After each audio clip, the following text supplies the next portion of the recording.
Naitwa Ali Bananga, diwani wa kata Sometini Arusha, ambaye zamani nilipokuwa mjinga nilikuwa mwenyekiti wa umoja wa vijana wa CCM kule Arusha.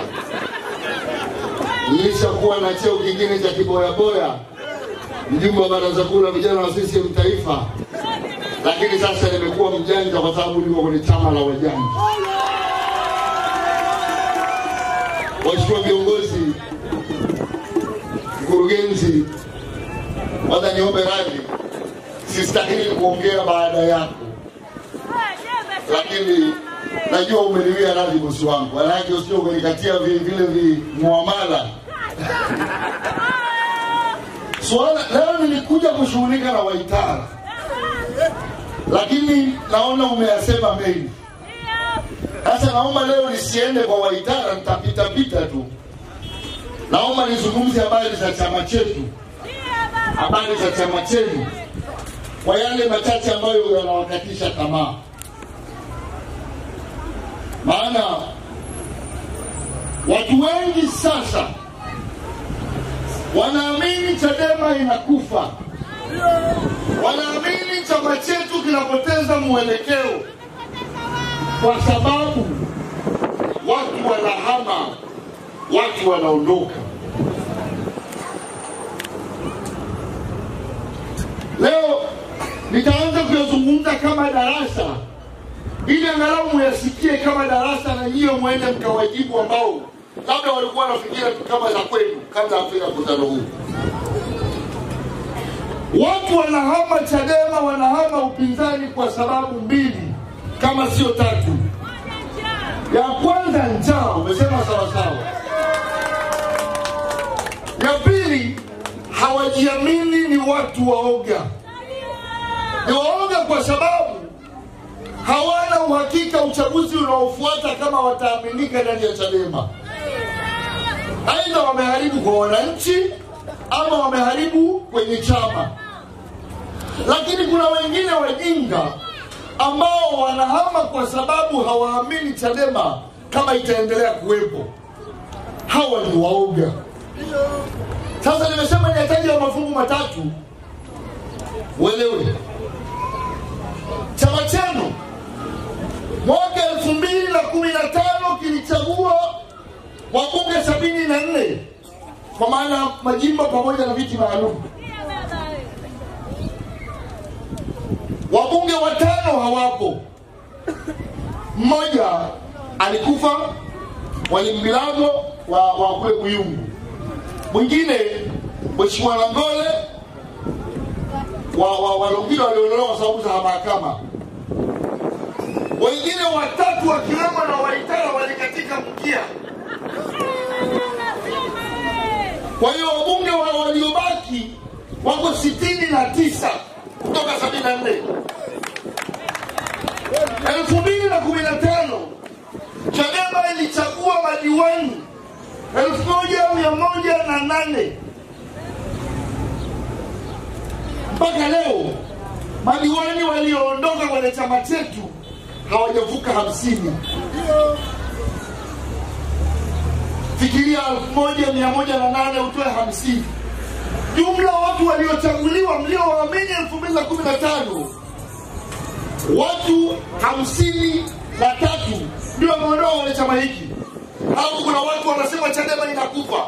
Inakufa kwa sababu kuna watu 53 wameondoka. Watakufa wao mawashiwashi hao. Lakini nilisema Muduli, watu wote walioondoka, huoni mtu kaondoka na kundi la wanachama, wengine hata kuondoka na wake zao waondoki nao. Unawezaje kusema Chadema inakufa hadi kuna watu 53 wameondoka? Tukiamua sasa hivi hapa Mheshimiwa Mrema hatupati wanachama 50 hapa. Tunakuaje na wasiwasi viazi hao wanaondoka, mandazi hao? Na niwaambieni waacheni waende. Nimesema kila mahali, na hata hapo mlipokuwa meza kuu, kama kuna mwingine anataka kuunga mkono juhudi, msingoje usiku. Njooni sasa hivi tuwafanyie kitchen party, mkatumikie ndio mnakoenda. Hakuna sababu ya kukimbia usiku. Kalanga anaondoka saa 6 usiku. Ondoke, njoo hapa sasa hivi, tupe kadi yetu, tembea na Yesu. Kwa sababu hata ulipokuja Chadema ulikuja mchana, ulikuja hadharani. Kwa nini unaondoka kwa kujificha? Jana kuna swali zuri sana liliulizwa. Waitara ameondoka katika sababu zake, anasema kwa sababu alitaka kugombea mwenyekiti. Aliuliza swali nzuri sana Benson. Hivi na huko CCM anataka kwenda kugombea mwenyekiti kwa sababu kwa Chadema ameukosa.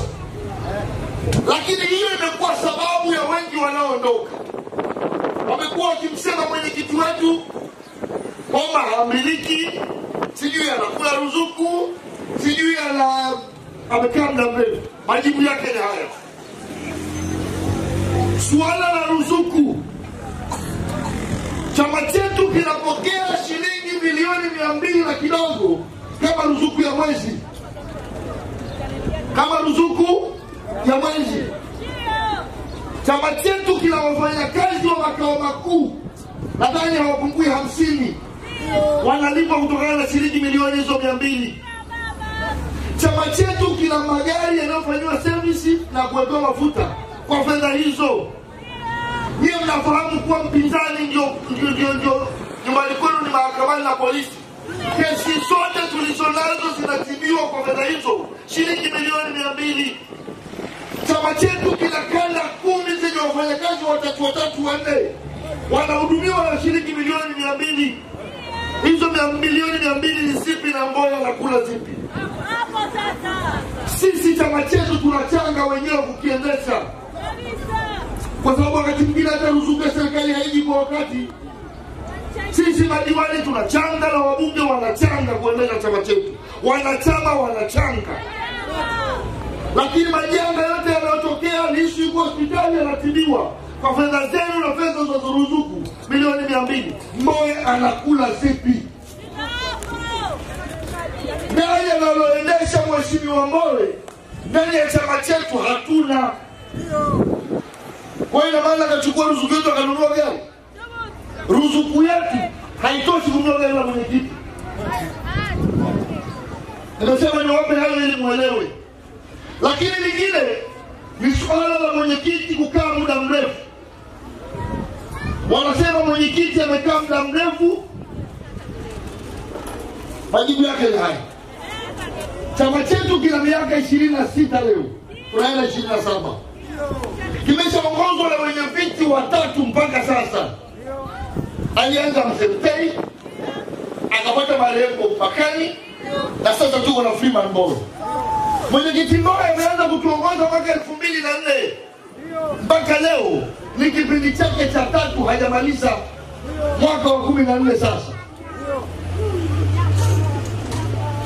Nisema hivyo alafu nitoa hadithi ya mwenyekiti wa vyama vingine, mbele mtanielewa. Kuna mwenyekiti anaitwa Lipumba, ameanza kuongoza CUF tangu mwaka 1998 mpaka leo. Anaendelea kupumua kwa nguvu ya CCM na msajili. Hawajawahi kuuliza, bado yupo.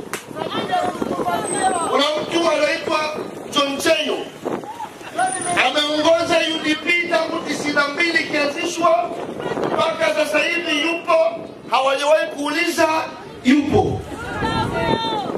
Kuna mtu anaitwa Agustino Mrema, ameongoza TLP tangu 95 na 8 anaongoza milele mpaka leo, hawajawahi kuuliza, bado yupo. Watu wa 98 92 hawaulizwi wamekaa muda mrefu, lakini wa 2004 wanauliza mbona wamekaa muda mrefu. Waambieni CCM na wale vielele wengine walioko hapa, sikilizeni nyie visokoro kwinyo. Mnataka kutusaidia kupanga mwenyekiti, mnataka kutusaidia kutuchagulia mwenyekiti ili tumpate mtu dhaifu. Jibu lake ni kwamba sisi Chadema bado bado tunamwamini sana Freeman Mbowe,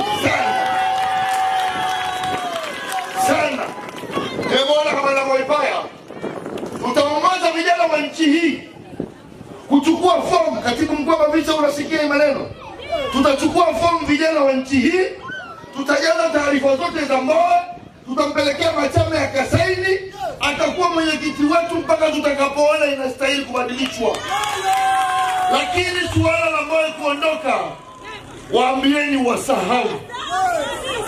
Waambieni wanataka tulete watu dhaifu ambao hawajibudu ili waweze kuwanunua kama walivyochukua hii mandazi nyingine kutoka Tarime.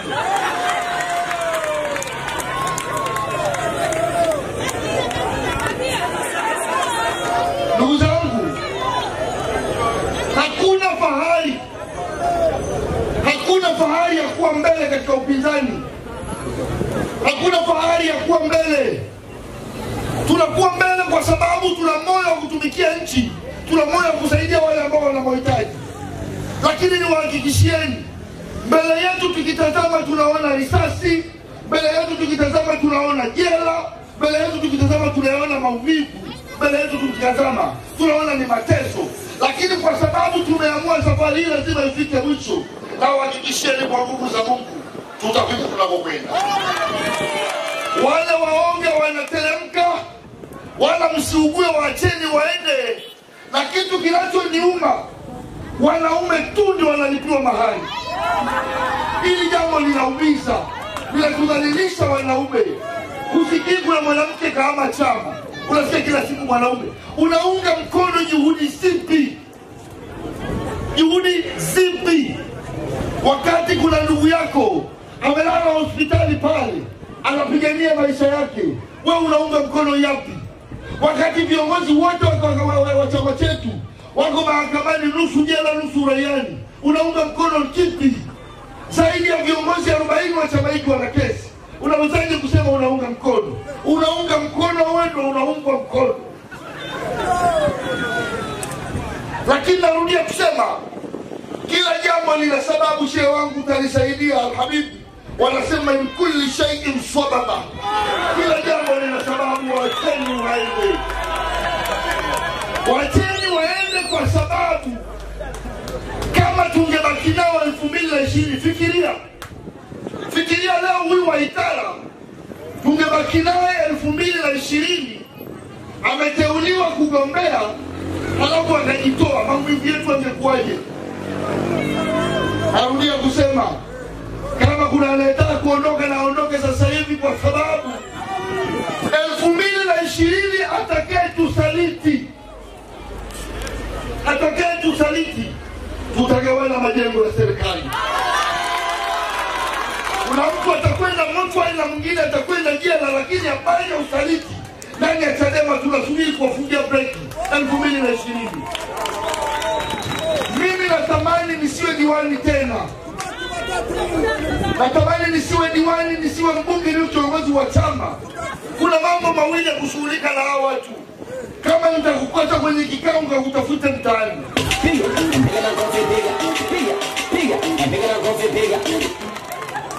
Unakaa unafikiria mama zetu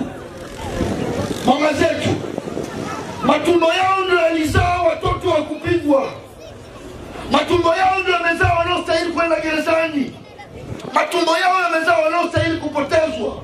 Matumbo yao yamezaa ambao wana makosa mabaya kila siku, eti tu kwa sababu tulikuwa wapinzani.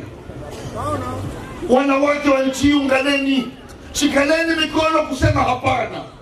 Fahamuni yanayotutokea ni watoto wa wanawake wenzenu. Leo mama yake Bensanane, baba yake, wala hawajui walie ama wacheke, wakae matanga ama wasikae, hawajui mtoto wao atarudi ama hatarudi, hawajui kinachoendelea kwa maisha ya mtoto wao. Sasa hivi hata baadhi ya ndugu zetu wanatukimbia, wanatuona tumekuwa vipuzo. Ukienda kumsalimia anatamani mkutanie grocery usiende nyumbani, ili tu asijulikane kama ni ndugu yako.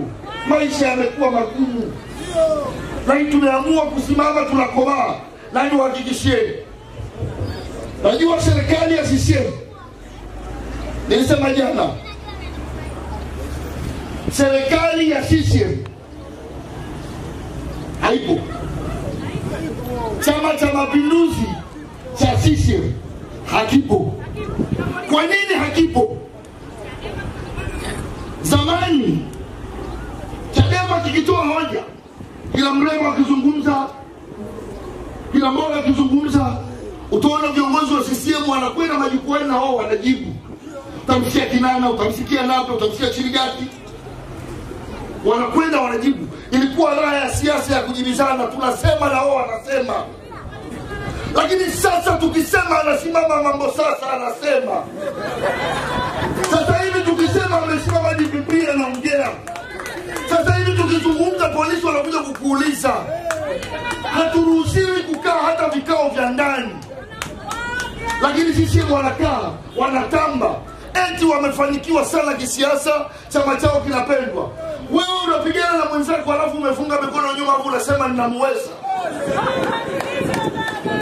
Fungua mikono tukutane uwanjani. Jeshi la polisi, msikaririshwe uadui na sisi, msikaririshwe. Sisi sio wabaya. Sisi ni watetezi wenu. Kazi zenu ziendane na mnachokipata. Sisi ni marafiki zenu. Sisi ni ndugu zenu.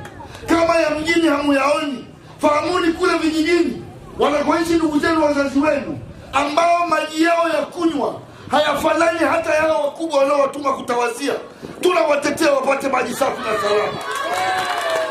Tunasema haya mnajua kwa sababu shule tunazokimbizana kujenga. Mnapeleka watoto wenu kusoma. Lakini tukiamua mtupige mnakuja mbio kutupiga. Barabara hizi tunapigana kujenga. Mnapita na magari yenu ovaa mbio kwa sababu ni lami. Kuna viongozi wanajenga haya. Tunaloyafanya ni kwa faida ya sisi na nyinyi na vizazi vyenu na malaika wa Mungu hawa. Siku moja kuweni kama Zimbabwe, mkiagizwa kataeni. Amueni tu kukataa. Kwa sababu sisi si wabaya, hatuna ubaya huo. Hatujawahi kumshika polisi tukampiga, hatujawahi kumshika polisi tukamtukana. Tunachobishania ni maslahi mapana ya demokrasia na maendeleo ya nchi yetu. Siku moja serikali ya CCM na chama chao, polisi watakapoweka mikono nyuma wasiwasaidie, hamtabaki nyie wala kuku wenu.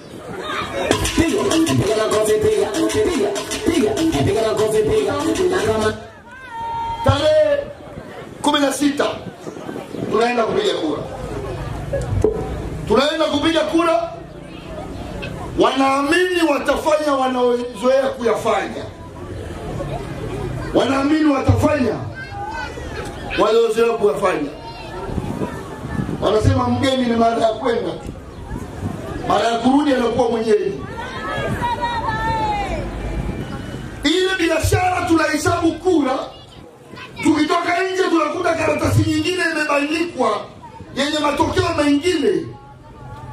Asia, yaani safari hii hivi wanaanza kukuua wewe kabla hawajachakachua. Mimi wakati nagombea udiwani waliletea za kuleta. Nilimsokota msimamizi wa uchaguzi, nikachukua fomu nikatangaza mwenyewe.